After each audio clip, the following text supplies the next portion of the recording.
Kaugnay ng pagkakapiit kay Senador Rodante Marcoleta at iba pang issue, makakapanayam natin si CIDG National Capital Region Chief Police Colonel John Giagi. Magandang umaga at welcome po sa Balitang Hali. Magandang umaga sa iyo, Sir Rafi, at sa Opo. inyong mga taga-panood. May kasama po ba na iba pang person deprived of liberty sa Senator Marcoleta sa kanyang apiitan? Well, kahapon ang order ng 3rd Division is continuous isolation, and meron naman merong visitation doon, no? May inspection sila doon at ipinakita yung kanyang sariling kwarto. So as of now, siya lang yung nandun. Paano po yung magiging medical needs ng senador? Meron ho bang doktor na nakaalala sa kanya o merong titingin lang sa kanya paminsan-minsan? Well, during the court hearing, kasi isa rin tayo sa naging umupo doon, is ang sabi ng BJMP is they have their medical doctors there.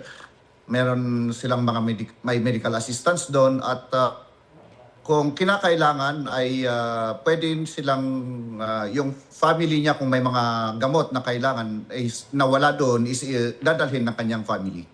At paano po matitiyak ng PNP na walang special treatment sa senador? Well, hindi na ito handle ng wala na sa custody ng PNP, nasa BJMP na, and we believe doon sa integrity ng BJMP that they will stand na doon sa sinabi nila na walang special treatment. Bukod po sa pamilya ni Senator Marcoleta, may iba pa bang pinapayagang makadalaw po sa senador?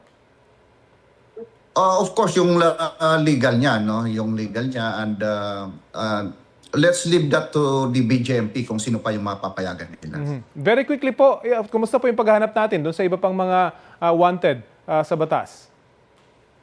Well, tuloy-tuloy pa rin po, no? Kung if we are talking with these Yung mga high profile, yes, opo.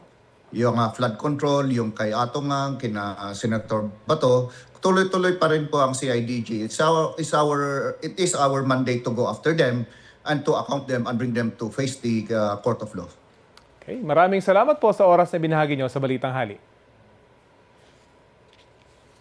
Yan po si CIDG National Capital Region Chief Police Colonel John Giagi.